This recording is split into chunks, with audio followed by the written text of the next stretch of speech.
얼마 전에 한 글을 읽은 적이 있습니다. 정약용이 낙향을 내서 친지들과 함께 정자에 있을 때 한 사람이 이렇게 말을 했다고 합니다. 아무개는 부끄러운 줄도 모르고 권세와 명예를 거머쥐었으니 분통 터질 일이 아닌가. 그러자 그 말을 들은 정약용은 이렇게 말을 했다고 합니다. 사람은 함부로 품평할 수 있는 것이 아닙니다. 그러자 또 얼마 지나지 않아서 다른 사람이 말을 하더랍니다. 저 말은 짐도 제대로 지지 못하면서 풀과 콩만 축내는구나. 그러자 그 말을 들은 정약용이 또 이렇게 말을 합니다. 짐승이라고 해도 함부로 품평해서는 안 됩니다. 이 말을 듣고 있던 한 사람이 정약용을 핀찬하면서 말합니다. 자네와 함께 있으면 입이라도 꿰매고 있어야겠네. 그러면 품평을 해도 듣지도 못하고 화내지도 못하는 저 바위에게는 마음대로 품평해도 되지 않겠나. 그러자 정약용이 이렇게 말을 하더랍니다. 저는 저 바위에게 칭찬밖에 한 일이 없습니다. 진정한 품평이라고 하는 것은 칭찬뿐임을 말한 것입니다. 그래서 그 정자를 가리켜서 바위마저도 칭찬해야 한다라는 의미를 지닌 품석정이라고 하는 이름을 붙이게 되었다고 합니다. 이 세상에서 제일 쉬운 것은 남의 말을 하는 것이라고 합니다. 여러분, 칭찬이 사람을 살리고 또한 칭찬이 공동체를 살립니다. 우리 부산진 교회 가운데 칭찬과 격려의 말이 가득하게 되기를 소망합니다. 우리의 작은 칭찬과 격려의 그 말 한마디가 우리 교회를 더 아름답고 더 건강하게 만들어가는 줄로 믿습니다. 오늘은 우리가 민수기 6장의 말씀을 통해서 축복의 공동체, 이렇게 축복하라고 하는 제목을 가지고 우리가 함께 하나님의 말씀을 묵상하고자 합니다. 오늘 우리가 읽은 민수기 6장의 말씀은 아론의 축복이라고 알려져 있는 이스라엘 백성들을 향한 대제사장의 축복의 기도문이 기록되어 있습니다. 하나님께서는 모세를 불러서 아론을 통해 이스라엘 백성들에게 언제나 이 축복의 기도문을 가지고 선포할 것을 말씀하셨습니다. 먼저 오늘은 우리가 이 본문 말씀을 묵상하기 전에 이 말씀의 문맥과 배경을 잠깐 살펴보면 어떤 흐름 가운데서 하나님께서 이 말씀을 하셨느냐. 민수기 5장과 6장의 말씀은 이스라엘 백성들의 진영의 한가운데 계시는 하나님에 대해서 말씀을 합니다. 그리고 이스라엘 백성들을 향한 성결의 규례를 선포하고 있습니다. 민수기 5장 2절과 3절의 말씀을 보면 이렇게 말씀을 합니다. 부정하게 된 자를 다 진영 밖으로 내보내되 남녀를 막론하고 다 진영 밖으로 내보내어 그들이 진영을 더럽히게 하지 말라. 내가 그 진영 가운데 거하느니라 하시매. 나병이라든지 유출병이라든지 혹은 죽음으로 부정하게 된 사람을 진영 밖으로 내보내어서 진영을 더럽히지 말라고 하십니다. 그것은 내가 그 진영 가운데 거하기 때문이라고 말씀을 합니다.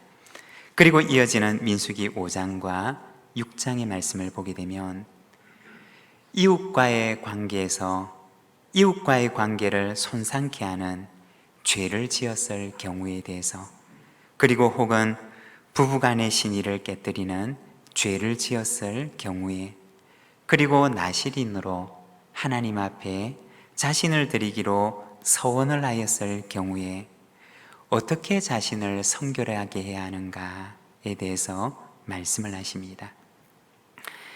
이스라엘 진영 가운데 계시는 하나님, 그리고 그 앞에서 살아가는 하나님의 백성의 성결한 삶을 향한 하나님의 당부의 말씀이 바로 이 민수기 5장과 6장의 말씀에 기록되어 있는 것입니다.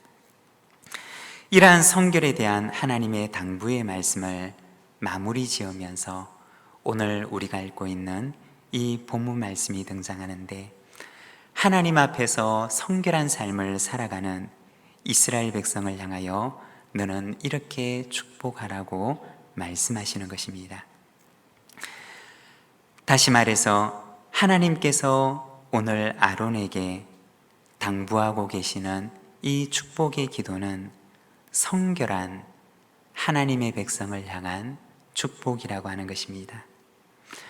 우리가 여기에서 먼저 기억해야 할 것이 있는데, 하나님의 복은 성결한 하나님의 백성을 향한 복이라는 것입니다. 성결한 하나님의 백성에게 주시는 하나님의 분깃이 바로 하나님께서 당신의 백성에게 주시는 복이라는 것입니다. 여러분, 성결한 삶이라고 하는 것은 우리가 감당해야 할 몫입니다. 그리고 성결한 백성에게 주시는 복은 하나님께서 감당하시는 몫입니다. 하나님 앞에서 우리가 내 몫을 감당하면, 그러면 그 나머지는 하나님께서 행하실 것이라는 것입니다. 나의 시간과 하나님의 시간이 조금 다를 수는 있지만, 그러나 하나님의 시간이 되면 하나님께서는 반드시 성결하게 살아가는 하나님의 백성에게 하나님의 방법대로 신실하게 갚으실 것이라는 것입니다. 사랑하는 여러분, 하나님 앞에 성결한 삶을 살아가시기를 바랍니다.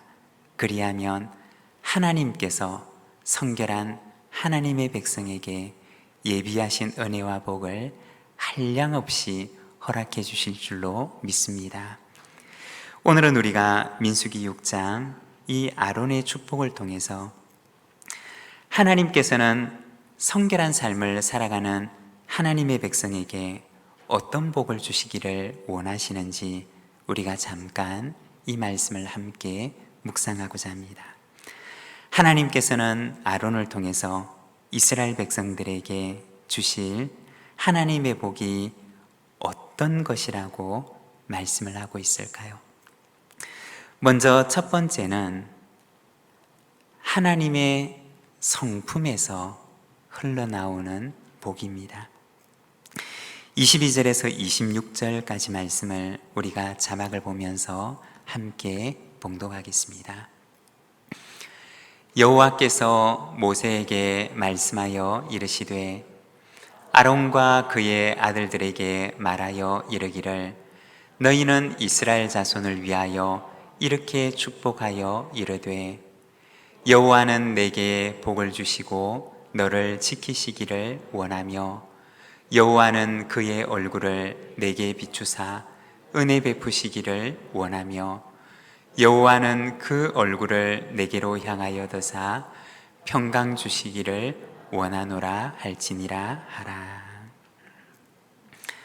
하나님께서 아론을 통해서 하나님의 백성에게 선포하시는 복은 하나님의 성품에서 흘러나오는 복입니다. 25절에 보면 이렇게 말씀합니다. 여호와는 그의 얼굴을 내게 비추사 은혜 베푸시기를 원하며. 여기 이 말씀에 보게 되면 비춘다 라고 하는 말이 등장합니다.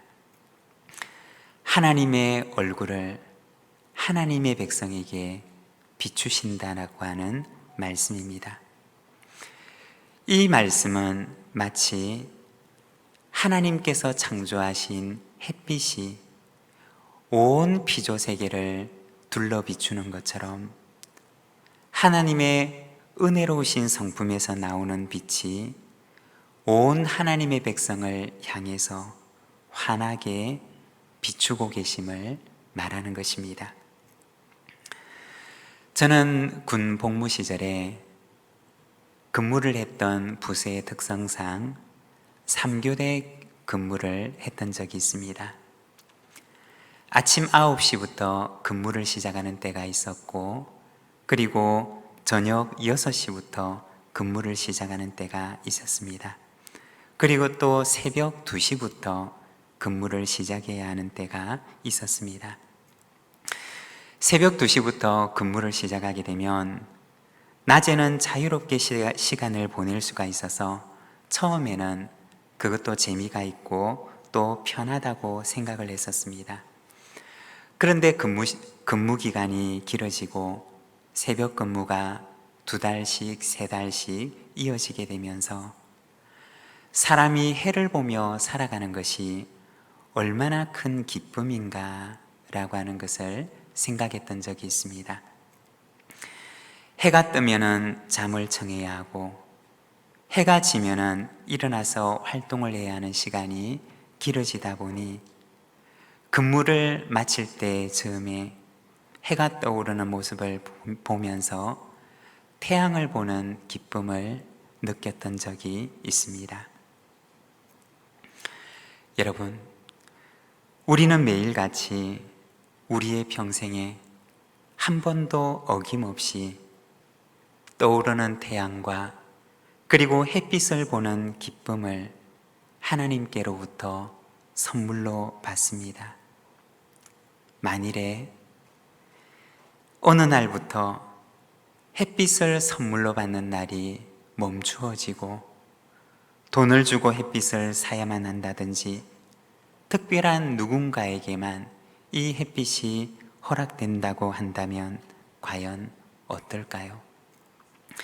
하나님께서는 우리에게 한 번도 약속을 어긴 적이 없이 신실하게 햇빛의 선물을 주시고 계십니다. 하나님의 성품은 무엇과 같으냐? 변함없이 비추시는 햇빛과 같다는 것입니다. 햇빛과 같이 하나님께서는 오늘도 우리를 향하여 그 은혜로우신 성품의 빛을 비추어 주고 계신다는 것입니다. 은혜라고 하는 말은 하나님의 성품을 나타내 주는 대표적인 말씀입니다. 출애굽기 34장 6절의 말씀을 보게 되면 이스라엘 백성들이 하나님과 맺었던 그 첫 번째 언약의 돌판이 깨어지고 난 뒤에 모세는 두 번째 하나님께로부터 그 언약을 받기 위해서 돌판을 가지고 시내산을 오르게 됩니다. 그때 하나님의 영광이 모세의 앞을 지나가고 하나님의 성품이 그 앞에서 선포되는데 출애굽기 34장 6절의 말씀을 보면 이렇게 말씀을 합니다. 여호와께서 그의 앞으로 지나시며 선포하시되 여호와라 여호와라 자비롭고 은혜롭고 노하기를 더디하고 인자와 진실이 많은 하나님이라. 자비롭고 은혜롭고 노하기를 더디하고 인자와 진실이 많으신 분, 그분이 하나님이시라고 선포를 합니다. 하나님의 영광이 모세의 앞을 지나가는데 천사들이 하나님의 성품을 찬양으로 선포하는 것입니다. 하나님이 어떤 분이신지 아십니까? 하나님은 자비롭고 은혜롭고 노하기를 더디하고 인자와 진실이 많은 하나님이십니다 라고 선포하는 것입니다. 은혜라고 하는 것은 자격이 없는 자에게 주어지는 하나님의 사랑의 선물입니다. 우리는 태양이 오늘 지고 나면 내일은 뜨지 않으면 어떡하지? 라는 걱정을 하지 않습니다. 오늘 저편으로 넘어간 태양은 내일 아침이 되면 또 어김없이 환하게 동력 하늘을 비출 것을 우리는 분명하게 믿고 있습니다. 하나님의 은혜는 햇빛과 같아서 오늘도 내일도 변함없이 하나님의 백성을 비추십니다. 여러분, 오늘도 하나님의 은혜의 햇빛이 우리의 삶을 비추고 계심을 믿습니다. 하나님의 은혜의 성품에서 흘러나오는 복을 하나님께서는 오늘도 하나님의 백성들에게 충만하게 허락하신다는 것입니다. 오늘도 하나님의 성품에서 흘러나오는 그 은혜의 복을 한량없이 충만하게 경험하는 우리 모든 부산진 믿음의 가족들이 되시기를 바랍니다. 두 번째는 하나님의 계획에서 흘러나오는 복입니다. 24절의 말씀입니다. 우리 함께 봉독하겠습니다. 여호와는 내게 복을 주시고 너를 지키시기를 원하며. 24절의 말씀을 보면 여호와는 너에게 복을 주시고 너를 지키시기를 원한다라고 선포를 합니다. 오늘 우리가 읽고 있는 이 한글 성경에서는 원한다라고 하는 이 말이 각 절마다 등장을 합니다. 그러나 원어 성경을 보게 되면 이 원한다라고 하는 말은 등장하지 않습니다. 대신에 복을 주신다 혹은 지키신다 라고 하는 이 단어가 강조된 표현으로 나타나고 있습니다. 이것을 알기 쉽게 표현을 하자면 여호와께서는 너에게 반드시 복을 주시고 여호와께서는 너를 반드시 지키시리라고 하는 의미입니다. 반드시, 꼭 하나님께서는 그렇게 하시리라고 하는 의미입니다. 하나님의 계획에 대한 굳은 의지를 말씀하는 것입니다.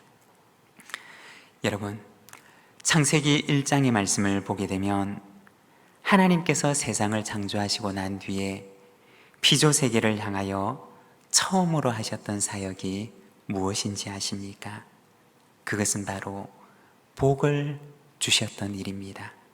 창세기 1장 22절의 말씀을 보면 이렇게 말씀을 합니다.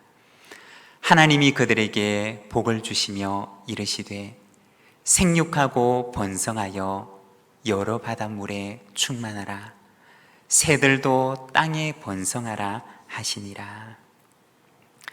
하나님께서 하늘의 새를 만드시고 그리고 바닷속에 물고기를 만드시고 하나님께서는 그들에게 복을 선포하십니다. 하나님께서 처음으로 만드셨던 이 피조세계는 하나님의 복으로 가득한 세상이었다는 것입니다. 하나님의 복으로 충만한 세상이었다는 것입니다. 그리고 창세기 1장 28절을 말씀을 보면 하나님께서 사람을 만드시고 그 사람을 향해서도 선포하십니다.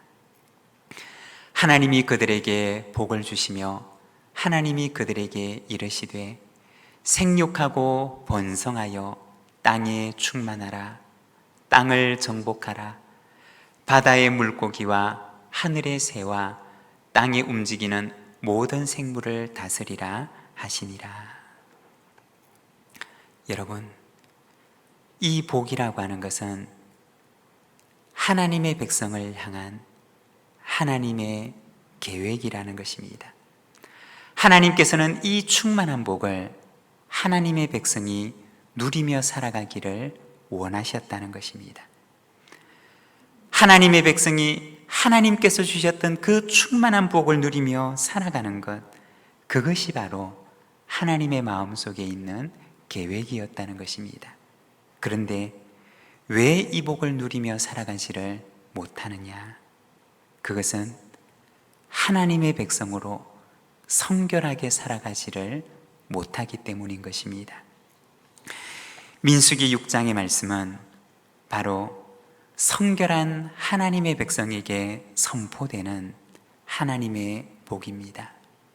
여러분, 하나님의 복을 누리며 살아가기를 원하십니까? 복된 인생을 살아가기를 원하십니까? 그렇다면 하나님의 백성으로 성결하게 살아가시기를 바랍니다. 하나님께서 성결한 하나님의 백성을 복되게 인도하실 줄로 믿습니다. 그리고 세 번째는 하나님과 사귐에서 흘러나오는 복입니다. 26절의 말씀을 우리가 함께 봉독하겠습니다. 여호와는 그 얼굴을 내게로 향하여 드사 평강 주시기를 원하노라 할지니라 하라. 여기서 얼굴을 든다라고 하는 것은 호의를 베푼다라고 하는 의미를 지닌 상징적인 행동입니다. 마치 주인이 그 종에게 호의를 베풀고자 할 때 주인의 얼굴을 종에게 향하는 것과 같은 것입니다. 종을 향하여서 얼굴을 든 주인은 그에게 평강을 선포합니다.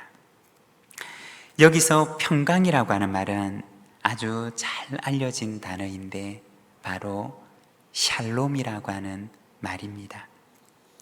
샬롬이라고 하는 말은 화평 또는 평화라고 하는 의미를 지니고 있습니다. 하나님께서 하나님의 백성에게 궁극적으로 주시고자 하시는 것은 무엇이냐?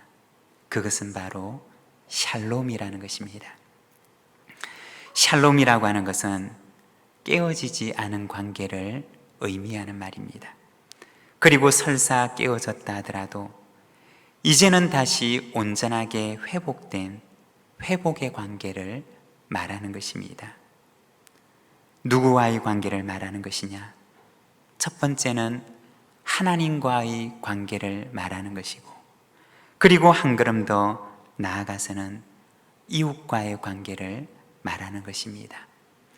하나님과 회복된 온전한 관계, 그리고 이웃과 깨어졌던 그 관계가 다시 회복된 온전한 관계를 말하는 것입니다.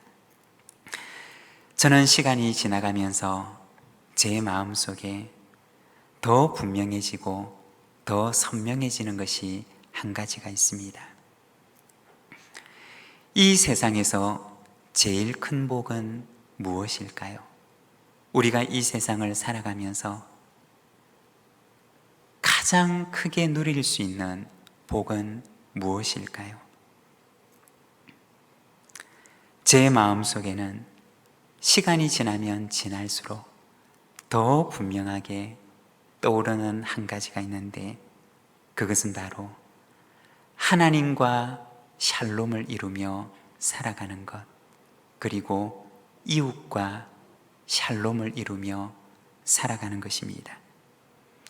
이것이 이 세상에서 누릴 수 있는 가장 큰 복이 아닐까 하는 마음이 시간이 지나면 지날수록 더욱 분명하고 선명하게 제 마음속에 떠오릅니다. 오늘 말씀에 보면 하나님께서는 아론에게 말씀하십니다. 너는 이스라엘 백성을 이렇게 축복하라. 여호와는 그 얼굴을 내게로 향하여 드사 평강 주시기를 원하노라. 하나님과 샬롬을 이루고 이웃과 샬롬을 이루는 복이 여러분 가운데도 충만하기를 소망합니다. 하나님께서는 아론이 이 축복의 기도를 늘 이스라엘 온 백성들을 향하여 선포하기를 원하셨습니다.